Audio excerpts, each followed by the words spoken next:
Hey, sweetie, your mother showed me this Carvana thing for selling the car. I'm gonna give it a try. Wish me luck. Me again. I put in the license plate. It gave me an offer. Unbelievable. Okay, I accepted the offer. They're picking it up Tuesday from the driveway. I haven't even left my chair. It's done. The car's gone. I'm holding a check. Anyway, Carvana, give it a whirl. Love ya. So good, you'll want to leave a voicemail about it. Sell your car today on Carvana. Pickup fees may apply.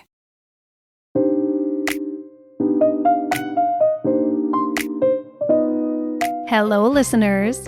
Welcome to Stars of the Golden Age, a show that highlights the lives of legends from film, music, and the birth of television during Hollywood's Golden Age, with a special emphasis on their lives behind the scenes. I am your host, Erin Carlson.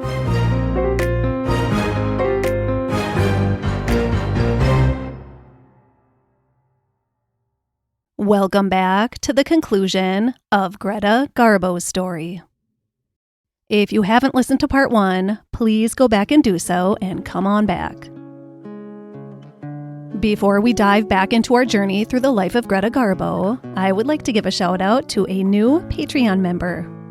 Thank you so much to Terry for supporting the show.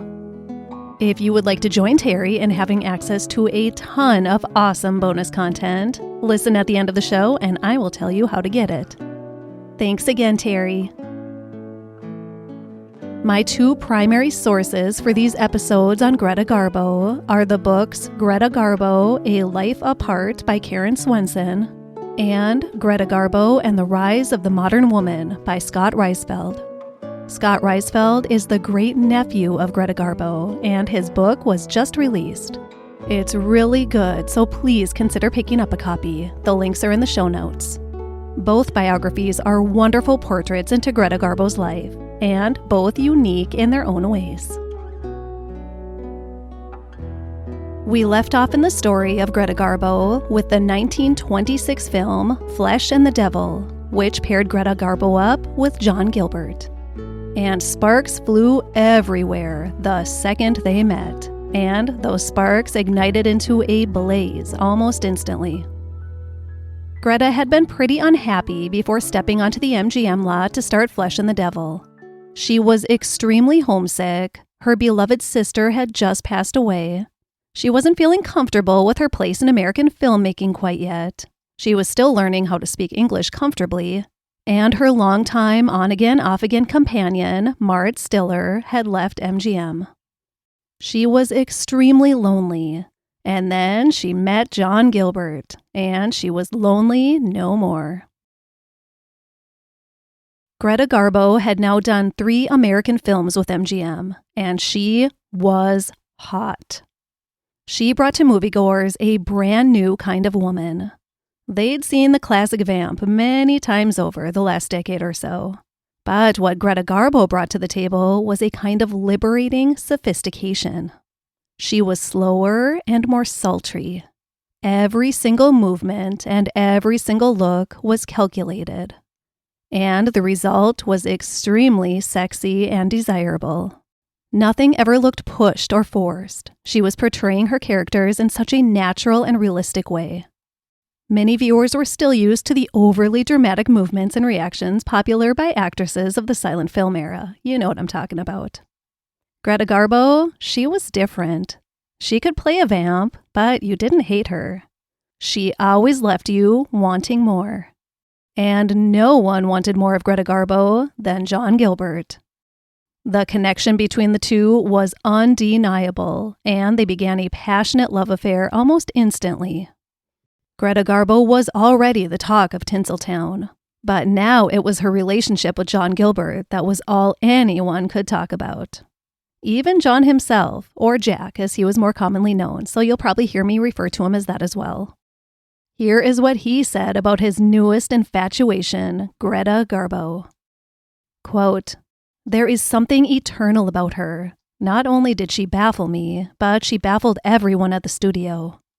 She is dangerous, too. When she comes into a room, every man stops to look at her.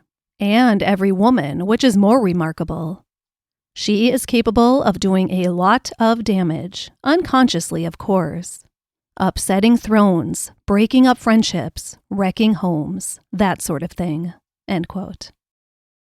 He also described her as a, quote, marvelous, alluring, capricious, fascinating woman. One day she is childlike, naive, ingenious, a girl of 10. The next, she is a mysterious woman 1,000 years old, knowing everything, end quote.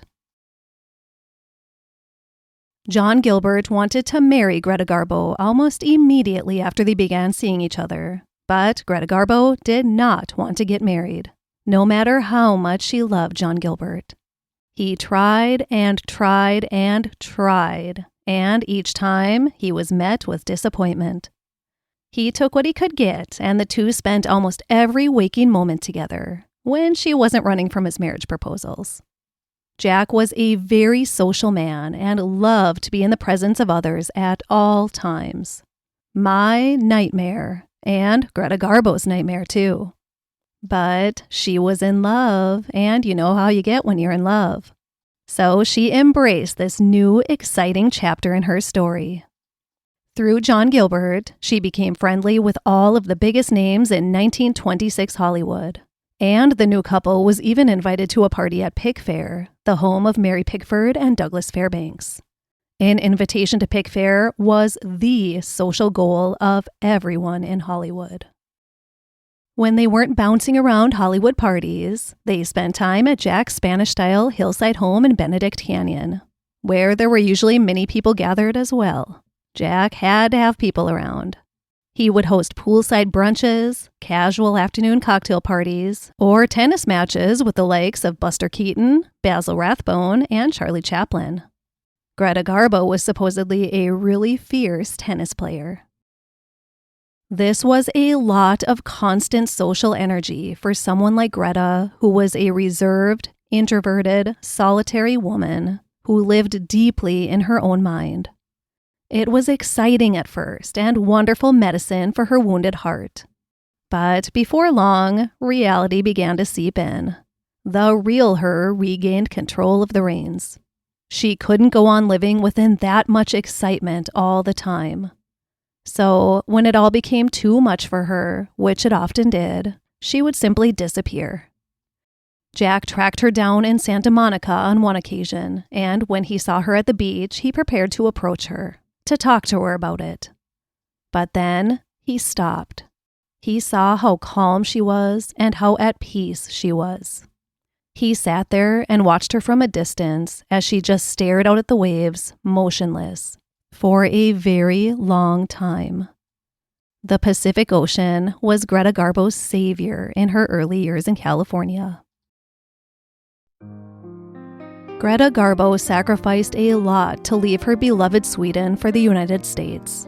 I think it's safe to say she was strongly swayed by the influence of Marit Stiller in her decision to leave. And she was just so young, too. She missed her family. She had missed out on the last months of her sister's life. She missed her culture and the Swedish people. She missed her winters. So if she was going to be stuck in Hollywood, she wanted to make it worth it. She wanted to do what she loved, act, but she wanted to do so in roles that she was proud of. Most of all, she didn't want to remain typecast as a vamp. She wanted to play more respectable women. And she wanted to make good money doing it, because she knew how much money her work was making the studio. She knew her value. And she had her beau, John Gilbert, on her side. He encouraged her to fight for a say in the role she played and for more money. The execs at MGM were not happy to know that Gilbert was pushing Garbo along in her negotiation tactics, because they knew the insider info he had about other stars' creative control and salaries to work with. And Greta Garbo could use that as fuel. MGM first thought the relationship between John Gilbert and Greta Garbo was a good thing for the studio. Great publicity. Now they were not so sure. Greta Garbo was not loud or aggressive or stern in her talks with the studio. She presented her desires calmly but confidently. Yet the studio turned around and made her out to be a monster. The information they relayed to gossip columnist Luella Parsons made her pen words like ungrateful, childish, greedy, and temperamental when describing her contract demands to the public. MGM was pushing this kind of rhetoric to any news or gossip outlet they could get their hands on. They even threatened deportation if she didn't, quote, behave. Her response to that? Sure, go ahead. In the end, they came to a compromise. More money and a little more wiggle room in the role she was cast in. All of this contract drama was taking place before Flesh and the Devil had even premiered. The grand premiere of Flesh and the Devil took place in Manhattan's grand 5,000-seat Capitol Theater Movie Palace on January 9th, 1927. 5,000 seats, and each night after the premiere, people had to be turned away. 400,000 people watched the electricity between Greta Garbo and John Gilbert from a seat in New York's Capitol Theater in a period of 4 weeks. Hot off the box office success of Flesh and the Devil, Greta Garbo reported to MGM to begin work on her next film, Love, her first of 2 times playing Anna Karenina for MGM. But 2 weeks into filming, Greta got sick. And then she got sicker. She was eventually reported to be suffering from pernicious anemia, which is essentially a type of anemia where the stomach is not producing a protein essential for the intestinal absorption of vitamin B12, which the body really needs. Greta Garbo had contracted the stomach flu, which really aggravated this serious underlying condition, a condition that, at the time, was considered quite fatal. After 5 weeks of rest and a high-calorie diet, Greta returned to MGM where filming would start fresh for Love, with herself as Anna Karenina and co-star John Gilbert by her side. Love was an even greater success than Flesh and the Devil when it premiered at the end of November 1927, a time when big things were brewing in Hollywood. The beginnings of a revolution, the talkie revolution. MGM execs, like many other top filmmakers, were not worried about this addition of sound dialogues to movies. It was just a fad. Why ruin a great thing that they had perfected so perfectly in silent films? It didn't take long for MGM and the rest of Hollywood to realize how mistaken they were.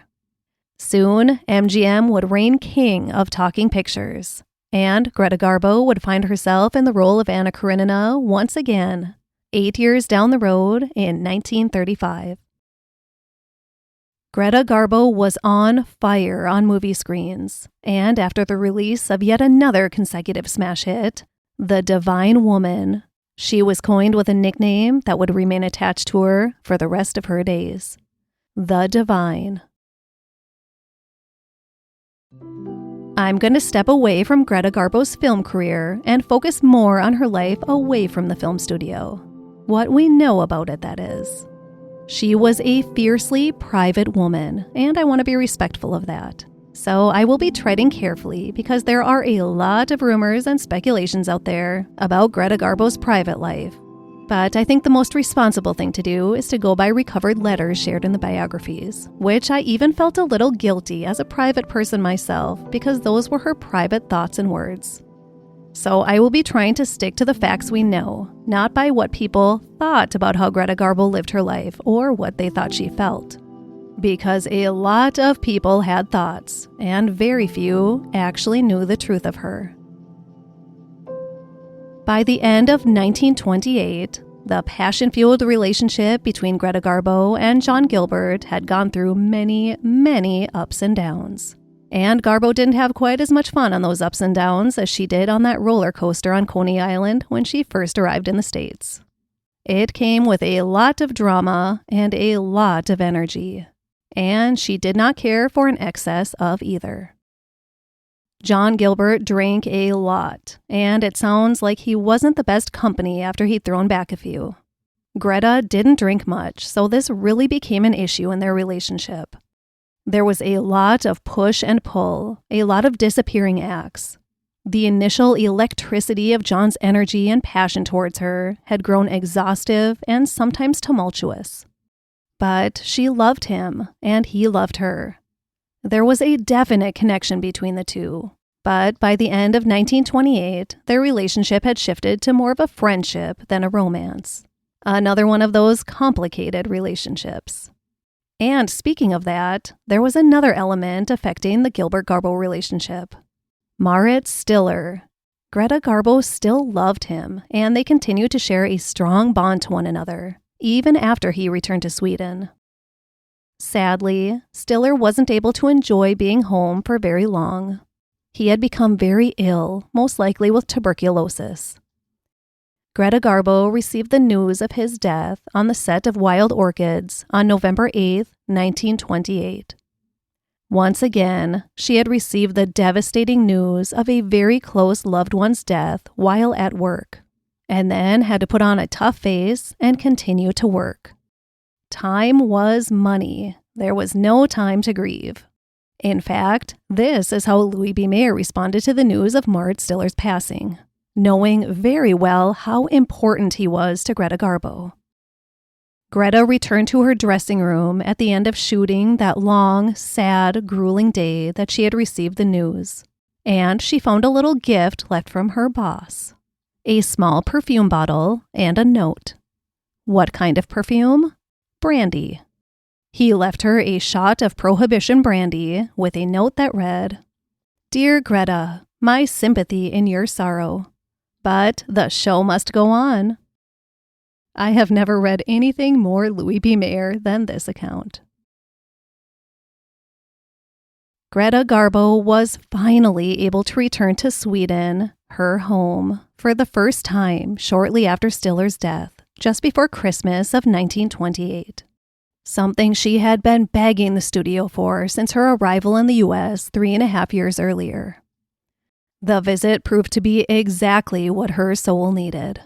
Getting away from Hollywood, her loneliness, and her work, and returning to the love and stability of her home country allowed her to finally sit down, breathe, and feel the pain and grief of both Marit Stiller's death and her sister Alva's.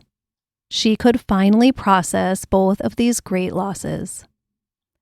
Christmas time in Stockholm was what Greta Garbo had missed most during her time in California, and she found great comfort in being with her friends and her surviving family for a few glorious months during Christmas of 1928 and the start of 1929.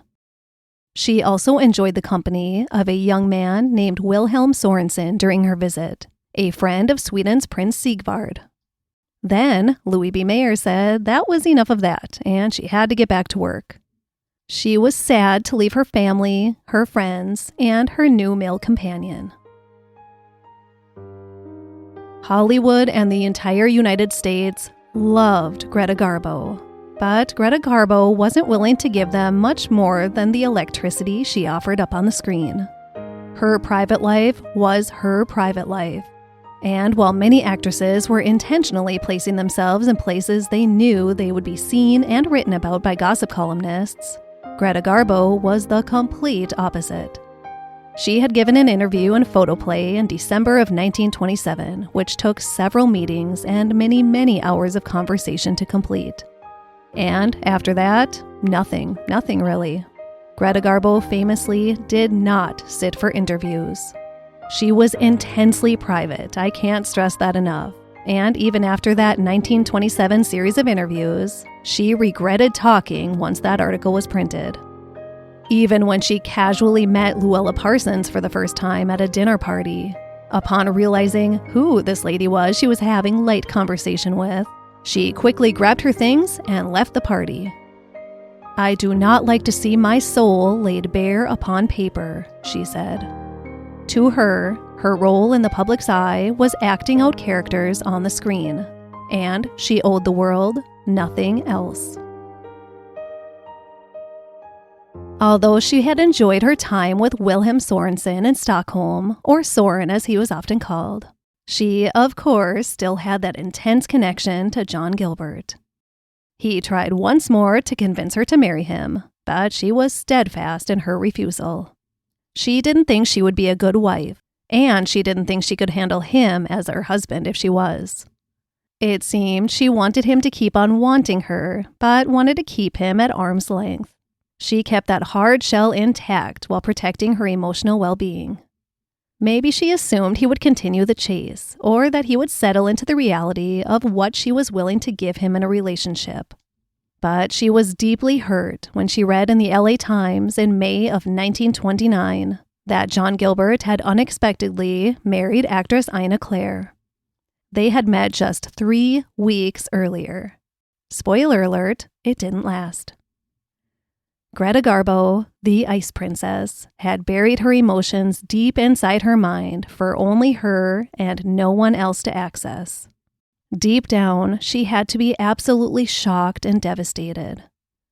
But then, her old fling from Stockholm, Soren, wired her to tell her that he was on his way to Hollywood to see not only her, but what this exciting world of Hollywood filmmaking was all about. And when he arrived after a long journey from Sweden, he was surprised to see a different version of the woman he admired and adored in Stockholm. He still admired and adored her, but that light, carefree air tour had been replaced by a more serious and guarded presence. Soren learned very quickly that to enjoy the Hollywood version of Greta Garbo, it meant a life of seclusion, secrecy, and privacy. And sometimes solitude. Greta needed her alone time. She often had to get completely out of town and stay at a cabin in the woods or in the mountains. This was how she recharged, usually as she prepared for upcoming films. And the next film after Soren's arrival was a big one. Production for Anna Christie began in October of 1929, and it was a very big deal. Because it would be the first time the world would be hearing Greta Garbo's voice on screen. Her first talking film. Her very first words spoken on a movie screen were, I'm not going to do it in her accent, don't worry. Give me a whiskey, ginger ale on the side, and don't be stingy, baby. Many, many film stars from the silent era had experienced an almost immediate end of their careers as they had known them once they had to add their voice to their roles, including John Gilbert. But Greta Garbo was gonna make it. In fact, she was Hollywood's top female star of 1929. But she hid her face from the recognition that stardom brings with it with everything she had. As her star grew, she remained incredibly private, even more so, actually. She avoided any public place that had a crowd. She didn't attend grand premieres of her films. She didn't speak to reporters. She didn't frequent the hot Hollywood nightclubs and restaurants. She found her own little quiet places to go. She regularly turned down invitations to parties, creating the illusion of a snob to some in Hollywood society. She never ate in the MGM commissary. She brought her own baked lunch to work. She was a steadfast introvert, and she wasn't afraid to nurture her mind and spirit by doing things her way instead of conforming to societal expectations. Something I am still trying to perfect. It's hard. But she did it. The one place she felt truly safe and truly protected was her home, which at the time was on Chevy Chase Drive in Beverly Hills. Greta seldom accepted visitors and enjoyed spending her time peacefully, like listening to music, going for long walks, or reading in front of the fireplace. This home was furnished and decorated in a combination of Spanish and Italian styles, helped along by Greta's friend, famed designer Adrian. Greta loved being surrounded by flowers and had vases of roses, pansies, and violets all over her house. The primary bedroom, Greta's room, was situated in the back of the house, away from the other bedrooms.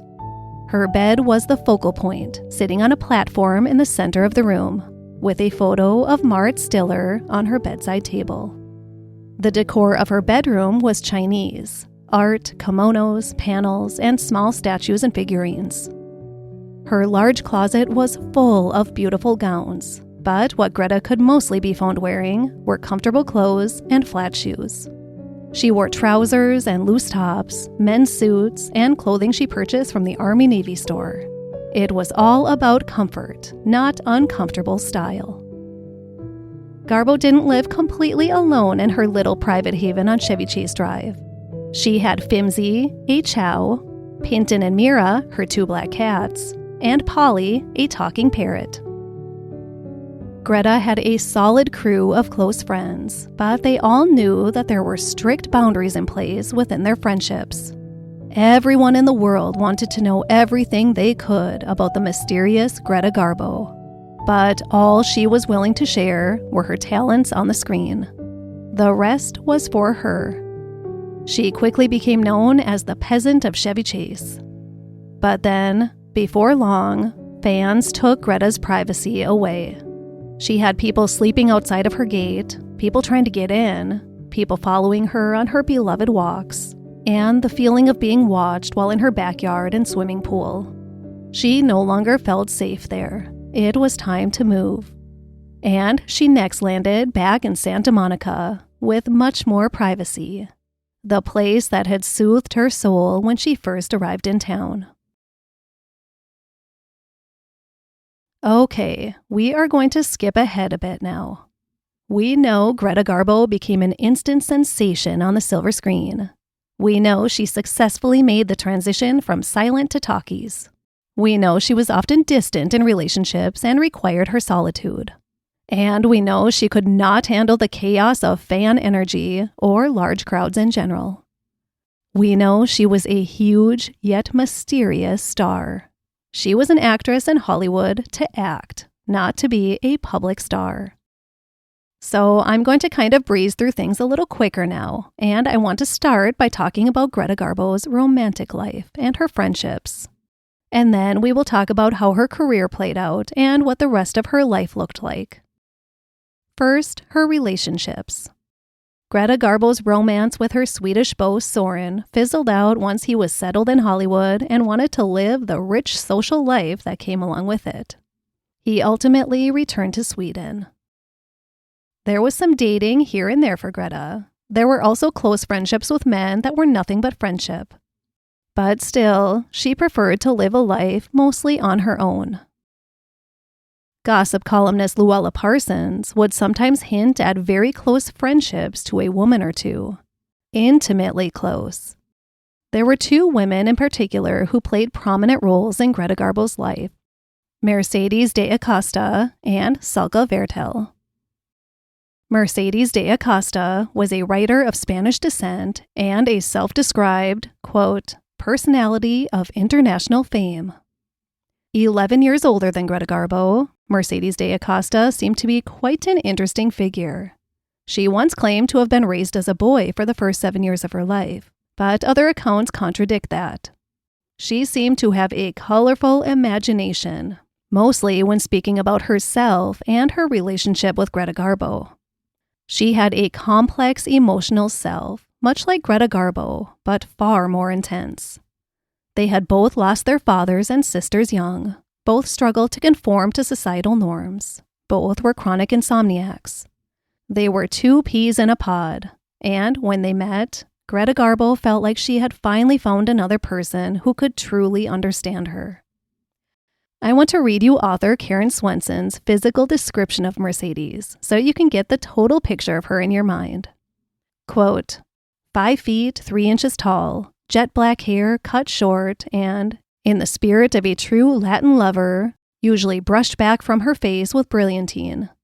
Chalk white skin, often made whiter with powder. Thin red lips. Deep-set, dark brown eyes. Everything about her made a statement. End quote. Mercedes almost always wore black, and she often wore men's trousers and long trench coats. But if she was in love, she was known to wear white. She was known as Madame Dracula by some, and by Tallulah Bankhead, she was called, quote, a mouse in a topcoat. Mercedes de Acosta was married, but of course, like pretty much everything about her, her marriage was unconventional. They had an open marriage, she had kept her maiden name, and she had very progressive views on sexuality and gender identity. She is quoted as saying, quote, "To the outward form of sex which the body has assumed, I have remained indifferent. I do not understand the difference between a man and a woman, and believing only in the eternal value of love, I cannot understand these so-called normal people who believe that a man should love only a woman and a woman love only a man." End quote. Mercedes de Acosta first became enamored with Greta Garbo in late 1925. Before she had even appeared on screen, she had just arrived in Hollywood.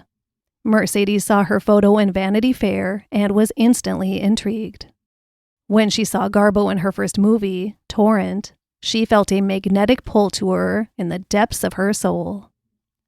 Mercedes de Acosta moved to Los Angeles in the spring of 1931, and within 2 months, she had nestled herself into just the right social circles that would get her introduced to Greta Garbo.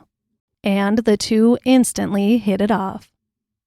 Greta didn't share details of her life or her feelings with very many, if any, but she felt comfortable doing so with Mercedes. Very soon after their first meeting, Greta invited Mercedes to join her on a private escape to a little cabin on Treasure Island on Silver Lake in the Sierra Nevadas. It was Wallace Beery's cabin, actually. For a few long weeks. This was unheard of for Greta Garbo, to share that much of her time secluded away with another person.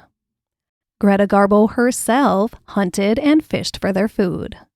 They swam, they hiked, they boated, they loved, they laughed. Many through the years spoke of how funny and mischievous Greta could be. It was a magical time there on Silver Lake, according to Mercedes de Acosta. Not another soul around. No one can really know Greta unless they have seen her as I saw her there in Silver Lake, Mercedes recounted. She is a creature of the elements, a creature of wind and storms and rocks and trees and water. A spirit as hers cooped up in a city is a tragic sight. We will never know for sure the status or complexity of this relationship, and that's okay. Greta Garbo didn't want it to be our business. But Mercedes de Acosta didn't seem to mind later sharing information and details about the relationship with the woman she knew very well to be intensely private. We just need to take it with a grain of salt because much of what Mercedes de Acosta said was a bit embellished in her own favor. Others have said that Mercedes' sometimes erratic behaviors, possessiveness, and emotional turmoil was too much for Greta Garbo to endure after that initial honeymoon period was over. A woman who preferred to surround herself with calming energies and even-tempered individuals. Greta Garbo also had a very close relationship with a woman named Salka Verdal, who she also met in her early years in Hollywood. Salka was an Austrian screenwriter and actress, having been under contract as a screenwriter with MGM in the 1930s. She co-wrote several of Garbo's films, including Anna Karenina and Queen Christina. Salka and Greta were very close, and it was a close relationship that would last a lifetime. Both Greta's relationship with Mercedes de Acosta and Salka Verdal could have been just very close friendships, but some say they were more than that. Either way, it doesn't really matter. What matters is that both women provided love and companionship to Greta Garbo, something she needed. Yes, she liked her solitude, but everyone needs a couple of people to share parts of their life and soul with. There were a few men here and there during the 1930s too, like classical conductor Leopold Stokowski, Stokey, 23 years her senior. He was captivated by Greta Garbo. I mean, who wasn't? And he was convinced upon meeting her in 1936 that they were destined to be together, even though he was married. George Schley, also a married man, was another man that she was very close to for many years. Like every relationship Greta accepted into her life, she kept her guard up and only shared the bits of her soul that she felt she had available to share. She protected her spirit with everything she had. Still, she and Stokowski enjoyed a relationship for some time, as did she and George Schley for many years. Greta Garbo loved to travel, and she enjoyed traveling with a close companion, which these relationships were able to provide for her. Greta Garbo's one-time love, John Gilbert, the man who helped her ease into Hollywood life a little, did not do well after the transition from silent films to talking pictures. Audiences didn't adjust well to the one-time great lover of the silver screen once they heard his voice. By 1935, Gilbert was 38 years old and had been married and divorced 4 times. If he had had his way, Greta Garbo would have been mixed in there, but she refused time and time again. She knew she could not be married to him. John Gilbert's romantic life was full of ups and downs, as was his career. He was known to love the party life, and he often drank to excess. With the emotional turmoil of his romantic and professional lives, the drinking excelled to new extremes. And, as a result, his health declined rapidly. John Gilbert died on January 9, 1936, at just 38 years old. Greta Garbo kept her feelings about John Gilbert's untimely death guarded, but a letter to her friend Salka indicates that she was absolutely devastated. She didn't let many people into her protected little world, and she had already lost so many of those people close to her. And then, just 9 months later, she lost another close friend when MGM head of production Irving Thalberg died from complications with pneumonia at the young age of 37. Greta Garbo even made a very rare public appearance to attend the funeral of Irving Thalberg. Let's shift our focus to Greta Garbo's film career. Just a quick summary of what played out there. With every film she made in the late 1920s throughout the 1930s, her star rose to new heights. She was very dedicated to her art, and when she was working on a film, she devoted herself completely to the project. She would shut herself out of friendships and romantic relationships while she prepared and while she filmed. She was a director's dream, and there was one director who she worked with far more than others. Marit Stiller had been her first directorial partner, but it was Clarence Brown who would be her longest and most influential. He first directed her in her third American film in 1926, Flesh and the Devil, and he went on to direct her in 6 more films during their collaboration together. He also worked frequently with Joan Crawford and Clark Gable, but for a woman like Greta Garbo, who was very guarded about the people she let in, Clarence Brown was her absolute favorite director. With Garbo's rising star on the silver screen came an increasing desire from reporters and fans to come face to face with their mysterious screen idol. Greta Garbo couldn't go anywhere without flashbulbs and reporters in her face screaming questions at her. She had fans sulking around everywhere she went, and oftentimes invading her personal space by grabbing at her clothes and touching her. When she traveled to get a break from Hollywood, she would travel under different names and disguise herself physically. But her presence was almost always tipped off, and mobs of fans and reporters would be circling around her everywhere she went. She couldn't handle this kind of thing. She didn't want to. She wanted to be an actress, but the stuff that came with it was very difficult for her to endure. She tried to maintain her privacy, and with it, her emotional safety. But it seems there was very little respect for her in that regard. Reporters and fans thought, as a celebrity, that she was fair game, that she was theirs for however they wanted. It came to a point where Greta was terrified to go anywhere. She just couldn't handle it, and I don't blame her. MGM was the highest kingdom in Hollywood during the 1930s, and Greta Garbo was one of its top queens. Everything she touched turned to magic. She gave the world Ninotchka, Grand Hotel, Anna Christie, Queen Christina, Anna Karenina, and Camille. But as the new decade of the 1940s got underway, MGM was shifting its focus more towards musicals and comedies, and they didn't think Greta Garbo would fit very well within those genres. Plus, she was getting old. She turned 35 years old in 1940. Adjusted for age inflation, that's like 60 today, which still is not old. What I'm trying to say is that MGM wanted their top female stars to be young, fresh, flawless, gorgeous, and of course, thin. Greta Garbo was all of those things, in my opinion, but execs at MGM had other opinions. And you know what? Greta Garbo was okay with that. She was cast opposite Mervyn Douglas in the romantic comedy Two-Faced Women in 1941. And with it, it became clear that there was a shift occurring within the gates of MGM, and Greta Garbo wasn't considered one of its queens any longer. She said herself, quote, "In this harsh new world, there is no place for me anymore," end quote. John Rosenfield of the Dallas Morning News wrote, quote, "To adults, she is a violet-shaded memory. To the current generation of flaming youth, she is just a legend. Unless Metro-Goldwyn-Mayer and Miss Garbo are earnest about rescuing her career, she will soon recede into history and become one with Theda Bara and Betty Blythe," end quote. Director George Cukor said of the movie Two-Faced Woman, quote, "Even while we were doing Two-Faced Woman, it had a chill, a portent of failure. It certainly threw her, but what really happened was that she gave up," end quote.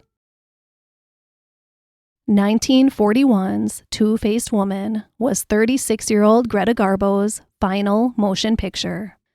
She was offered many, many other films from other studios, even MGM, for several years after this, and even signed a contract with Walter Wanger International and began pre-production on a film. Others came close to being made as well. But despite all of those close comebacks, Greta had stood strong on her desires for the roles that she would take, and she wasn't willing to make any compromises. She didn't have to work. She had invested her money very wisely. So she would only return to the screen if the conditions and the project were perfect. It never happened. Greta Garbo was done with making movies at the age of 36 in 1941.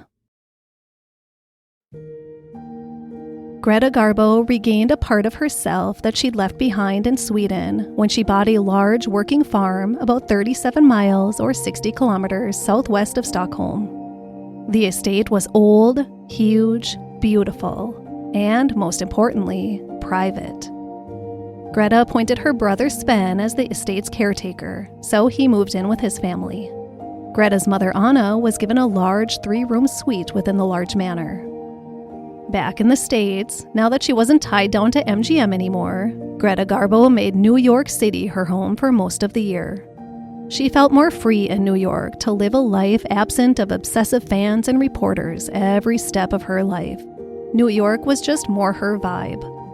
She initially lived at the Ritz Tower on Park Avenue, took daily walks in Central Park, she loved her walks, visited art galleries, collected art, and socialized with her tight social circle when she felt up to it. She still kept a home in LA for a time, and in LA she loved her walks and also tending to her garden. So she split her time between LA and New York during her post-MGM years. But she preferred to be in New York, where she felt a bit safer and more protected from the public's eye.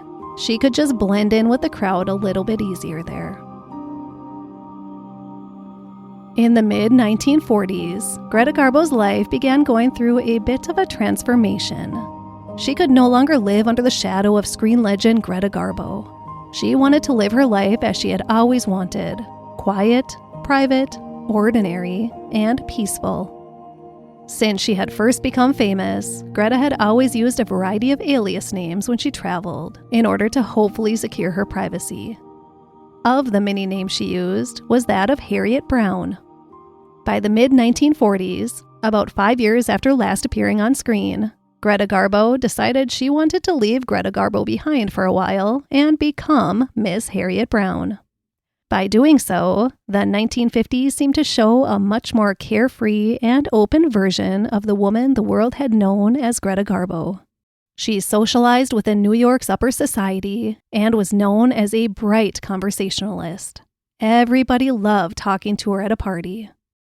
Of course, just about everyone she socialized with knew her true identity, but they were wise enough to respect her reasons for adopting a new persona.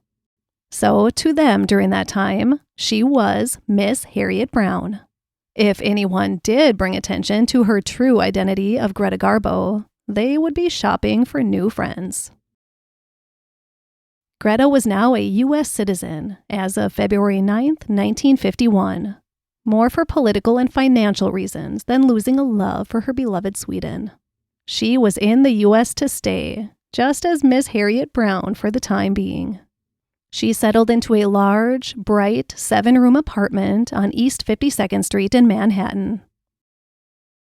Greta and Mercedes de Acosta had drifted apart years earlier, but they reconciled for a while in the 1950s. But when Mercedes released a memoir in 1960, a memoir that heavily included intimate details about Greta Garbo, it proved to be a huge betrayal of trust. Greta Garbo never spoke to her again. Salka Verdal remained Greta Garbo's most cherished and trusted friend as the years went by. They were very close, and Greta trusted her with her most intimate feelings. She had many other friends, some temporary and some long-term, but Salka was her ride or die. As Greta eased into a more secluded life socially during the 1970s, the legend of Greta Garbo, the solitude hermit, really began to spread. She didn't hole up in her apartment. She wasn't a recluse. She went out daily and had a pretty solid routine of walks and shopping. But the legend strengthened. It became almost a game for New Yorkers to have Garbo sightings. There was even a name for them, Garbo watchers. And there were 2 types of Garbo watchers, passive watchers and active watchers. Active meaning getting a little too close or following her for blocks, which she was not afraid to request them to back off. Most New Yorkers respected her desire for privacy and space. One cute story, shared by her great-nephew Scott Reisfield in his book, was about a time she had popped into an Abercrombie & Fitch store while out on one of her walks. Also in the store were a couple of young men who were trying to pick out a coat for one of their mothers. When they saw the woman that they had no idea was a Hollywood icon shopping near them, they kindly asked her to try on the coat for them since she was about the same size as the one's mother. She did, and modeled it very effectively with fun poses. As the men checked out with the coat, the clerk revealed to them just who their random model was. One of the greatest actresses of all time, the legend Greta Garbo. Greta was known to talk to dogs out for a walk, but not always their human parents. She was also known to talk to homeless people on the streets and help them out by giving them a little food or money. She had a kind and warm heart. Greta Garbo took exceptional care of her mind and body. She had always prioritized her mental and emotional health by meditating and respecting her introverted personality, not allowing herself to be overwhelmed socially. She nourished her body and mind with healthy foods. She often used alternative medicines, and she exercised. The one clutch she had was cigarettes. She could never give up her cigarettes. Even as she aged, she remained stunningly beautiful, which was something that often surprised the Garbo watchers who caught their first glimpse of the screen legend on the streets of New York. They expected to see a worn-out, aging star, but she was stunningly beautiful and healthy. Greta Garbo was diagnosed with breast cancer in early 1984, and it was successfully treated, including a mastectomy. From there, she continued to have a variety of health issues as her age progressed. A broken ankle from a fall, a mild heart attack, and by the start of 1989, her kidneys were failing. Greta Garbo was surrounded by the love of her family when she passed away on Easter Sunday, April 15, 1990, at the age of 84. According to her doctor, Greta Garbo was gracious, alert, oriented, and independent until the very end. The world lost a legend that Easter Sunday.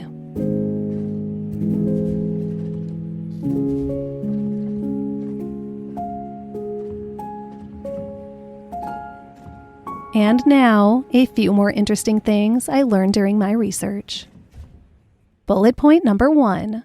This is a fun little film trick that was used in 1926's Flesh and the Devil, the movie that connected Greta Garbo and John Gilbert. Director Clarence Brown wanted the lighting to be perfect in their first love scene in the garden. He wanted only their faces illuminated, just perfectly. So he had Gilbert hold a pencil lighter to light up their faces when they kissed. Bullet point number 2. Greta Garbo and Joan Crawford both appeared in 1932's Grand Hotel, which is our movie of the month this month over on Patreon. But they did not appear in a single scene together. Greta Garbo did her work on the film from 9 a.m. to 5 p.m. Joan Crawford shot her scenes from 6 p.m. to 2 a.m. The only time they saw each other was in the staircase of the MGM Women's Building, where they literally bumped into one another. Joan Crawford recalled, quote, "I got down 2 steps too soon, and she just came around and she grabbed me, and this magnificent face looked into mine," end quote. Greta took Joan Crawford's face in her hands and said, "I am so sorry we are not working together. It's so sad. In the same film and no scenes. What a pity." Joan Crawford said with that interaction, her first with Greta Garbo, her knees almost gave out. She was awestruck. Bullet point number 3. While filming Anna Karenina in 1935, Greta Garbo was worried about co-star Frederick March's alleged womanizing habits. To ward off any desire to go beyond the love scenes required, Garbo chewed on garlic before filming those intimate scenes. Bullet point number 4. This is just a cute story I stumbled upon along the way. Greta Garbo paid a visit to Montgomery Clift in 1956 after his bad car accident. Arriving in dark sunglasses and a bandana on her head, she had a nice visit with the recovering actor. They had a few drinks in the garden together, and then they moved into the kitchen. Over a tin of caviar that they shared together, they chatted about dishwashers of all things. How they both had them, but never used them, since they didn't invite guests into their homes. Bullet point number 5. Greta Garbo socialized with Aristotle Onassis during the 1950s. In fact, she turned 50 years old while on a trip on his yacht. She also socialized with Winston Churchill during this time. In conclusion, Greta Garbo is considered by many to be the greatest film actress of all time. She had a true gift of delivering raw and natural performances to the characters she shared with the world.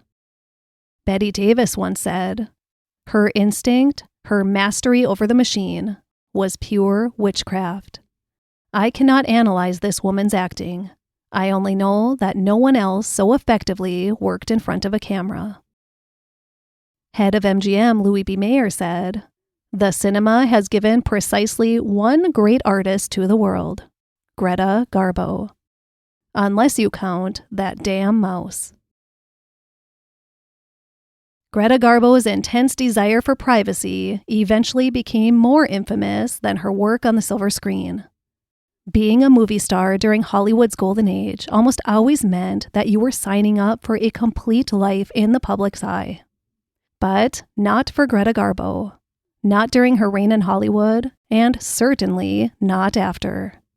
She was happy, she was content, she was at peace, and she lived her life in exactly the way she wanted to. She was not antisocial. She just chose carefully how she shared her energy socially and who she shared that energy with. She wasn't sad or lonely. She was a very fortunate woman. Only a select few were ever given the honor of knowing Greta Garbo, really knowing Greta Garbo. Mercedes de Acosta was probably one of them. This is how she described her. Quote, "To know Greta, one must know the North. She will always be Nordic with all its sober and introvert characteristics. To know her, one must know, really know, wind, rain, and dark brooding skies." End quote. Greta Garbo, to many, is the greatest actress who ever lived. She has been described as an artist, a genius, magical, mysterious, perfection, brilliant, and the greatest gift to film. From what I have learned, she was bright and funny and interesting and loving. Those who were lucky enough to be within her inner circle were very lucky indeed. Thank you, Greta Garbo, for your legendary performances on the screen, of course. But more importantly, thank you for reminding us that no matter what the world tries to tell us, we can live our lives in exactly the way we want to live them. We should never sacrifice our emotional well-being to conform to what society says we should be doing. To me, that was your greatest gift of all to the world. And thank you all for listening. And now I would love to share a review of the week.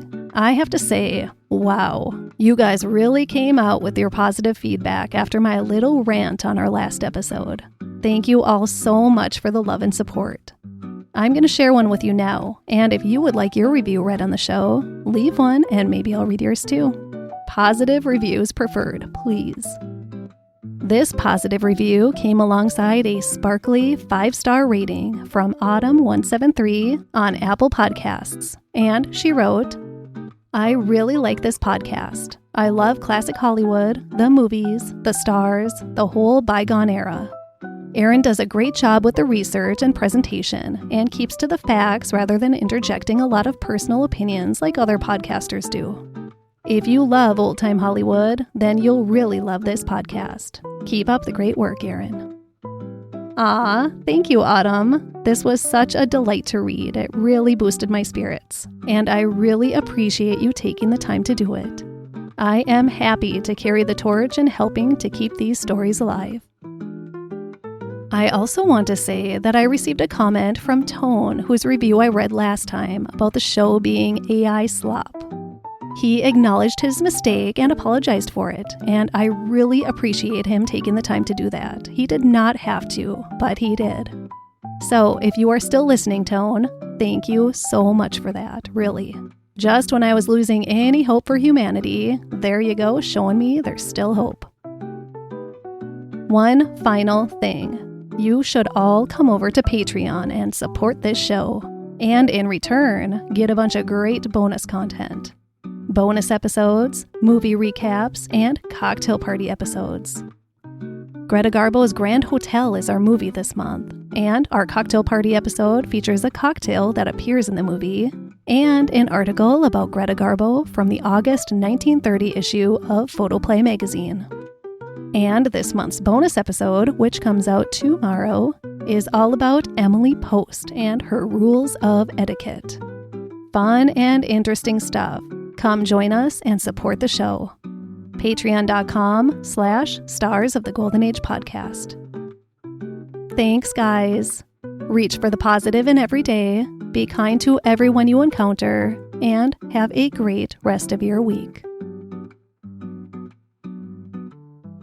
For this episode, I used 2 fantastic biographies of the life of Greta Garbo.